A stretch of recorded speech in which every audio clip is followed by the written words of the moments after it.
నమస్కారం స్వామీజీ. స్వామి వివేకానందది ఒక కొటేషన్ ఉంది, those who are ahead of their time వాళ్ళని తప్పుగా అర్థం చేసుకుంటారు అని. సో కరెంట్ జనరేషన్ యూత్ ఏదైనా మంచి చేయడానికి సమాజానికి ముందుకెళ్తే, ఒక అడుగు ముందెళ్తే ఆ మిస్అండర్స్టాండింగ్స్ని ఎలా ఫేస్ చేయాలి, వెనక ఇంకొక అడుగు వేయకుండా ఎలా ఫేస్ చేయాలి? ఇది వివేకానంద వారి జీవితంలోనే మనం పిల్లలు నేర్చుకోవచ్చు, యువకులు నేర్చుకోవచ్చు. ఏదైనా ఆఫీస్ స్టార్ట్ చేయాలి, ఒక ఇండస్ట్రీ స్టార్ట్ చేయాలి, ఒక బిజినెస్ స్టార్ట్ చేయాలి, అప్పుడు కూడా నీకు ఈ క్వశ్చన్ వస్తుంది, అబ్జెక్షన్స్ వస్తాయి.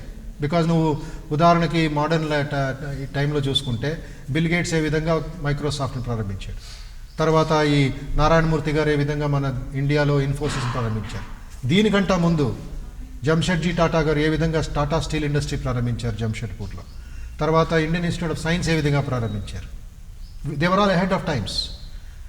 బుద్ధుడి తర్వాత మన వర్తమాన సమస్యలకి ఒక పరిష్కారం ఇవ్వడానికి వివేకానంద బుద్ధుడిలాగే ఒక సంఘం స్థాపించారు, అహెడ్ ఆఫ్ టైమ్స్. అమెరికాకు వెళ్ళడం అహెడ్ ఆఫ్ టైమ్స్. అంతవరకు ఏ సన్యాసి అమెరికాకు వెళ్ళే సాహసించలేదు. కెపాసిటీ ఉండుండొచ్చు, బట్ ఆడంబర కొన్ని సూపర్స్టిషన్స్, 7 సముద్రాలు దాటకూడదు, ఒక మ్లేచ్లు వాళ్ళని స్పర్శించకూడదు, అవన్నీ ఉండింది. స్వామీజీ అవన్నీ త్యజించి ఖండించి ముందుకు వెళ్ళారు.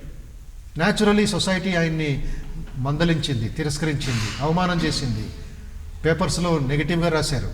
బట్ స్వామీజీ అన్నారు, ఇది నా గురుదేవులు ఇచ్చిన పని, గాడ్ ఆర్డైన్డ్. ఒక్కసారి నేను ఆ సంకల్పం తీసుకుంటే వెనకాలకి మెట్టు వేయను, ఇంకొక స్టెప్ వేయను, ముందుకు వెళుతూ ఉంటాను. టైం వస్తుంది when the whole world will surrender to you. అది హయ్యర్ ఆస్పెక్ట్స్ ఆఫ్ లైఫ్ మనం గుర్తుపెట్టుకోవాలి. మౌంట్ ఎవరెస్ట్ ఎక్కుతూ ఉంటే ఎవరు అర్థం చేసుకోగలరు? ఒకప్పుడు తేన్సింగ్ అండ్ నార్వే మౌంట్ ఎవరెస్ట్ ఎక్కారు 1953లో, అహెడ్ ఆఫ్ టైమ్సే కదా. ఇప్పుడు చాలామంది యంగ్స్టర్స్ ఎక్కుతున్నారు. 12 సంవత్సరాలు 13 సంవత్సరం అన్న తెలంగాణకు చెందిన పూర్ణ కూడా ఎక్కింది, వరల్డ్ యంగెస్ట్ గర్ల్. వికలాంగుడు కృత్రిమ పాదంతో ఎక్కిన అరుణిమా సిన్హా. వీళ్ళందరిది ఎలా సాధించారు? వాళ్ళు they did not bother about time.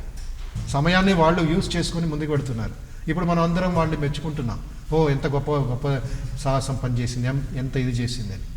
So మీ పని మీరు చదువుతున్నప్పుడు ఈ క్రియేటివిటీ, ఈ యొక్క ఇన్నోవేషన్స్ సమాజంలో చాలా అవసరం. వివేకానంద అందుకే చాలా సహాయం, ఆ సమయంలోనే ఇండియన్ ఇన్స్టిట్యూట్ ఆఫ్ సైన్స్ ప్రారంభించే ముందు కూడా అది చేశారు. ప్రజలకి ఆ ఒక క్రియేటివిటీ, యువకులకి సెల్ఫ్ ఎంప్లాయ్మెంట్ స్కీమ్స్, ఇవన్నీ అహెడ్ ఆఫ్ టైమ్స్. సో ఇవన్నీ చేస్తున్నప్పుడు మనకి ఆ ఇన్స్పిరేషన్ రావాలి. డోంట్ బాదర్, తల వంచద్దు, తల సూర్యుడి వైపు చూస్తుంటూ నీడ వైపు చూడకుండా ముందుకు వెళ్ళు. అప్పుడు ఆటోమేటిక్గా నీ వెనకాల వస్తున్న నీ యంగర్ జనరేషన్, తర్వాత నీ 3rd స్టాండర్డ్ 4th స్టాండర్డ్ నీ యంగర్ సిస్టర్స్ బ్రదర్స్ ఉన్నారో వాళ్ళకి నీవు దారి తీస్తున్నావు. You are creating a path. So ఈ విధంగా బోల్డ్గా, సాహసంతో, ఛాలెంజింగ్గా go forward as a lion. అప్పుడు ఆటోమేటిక్గా సమాజం నీ దగ్గర నుంచి నేర్చుకుంటుంది. ఇది స్వామీజీ శిష్యుడు కూడా చెప్తారు. You also can become like me అని ఒక శిష్యుడికి ఆయన ఇది ఇస్తారు. యూ ఆల్సో క్యాన్, ఓ స్వామీజీ నేను కష్టం, నాకు మీరెంత ఉన్నత స్థితిలో ఉన్నారు, నేను ఆర్డినరీ కలకత్తా అబ్బాయిని, నేను ఏదో మెడ్రాస్ అబ్బాయిని అనే యువకులు అంటే అక్కడే నేను చేస్తున్న పాపం.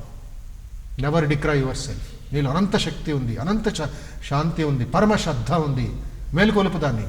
Don't worry about the world, the world will bow down to you. Time వస్తుంది. దట్ హీరోయిజం, దట్ ధైర్యం మనం అందరం బాగా నేర్చుకోవాలి. అప్పుడు టైం అనేది లిమిట్ అవుతుంది, వీ కెన్ గో ఫార్వర్డ్.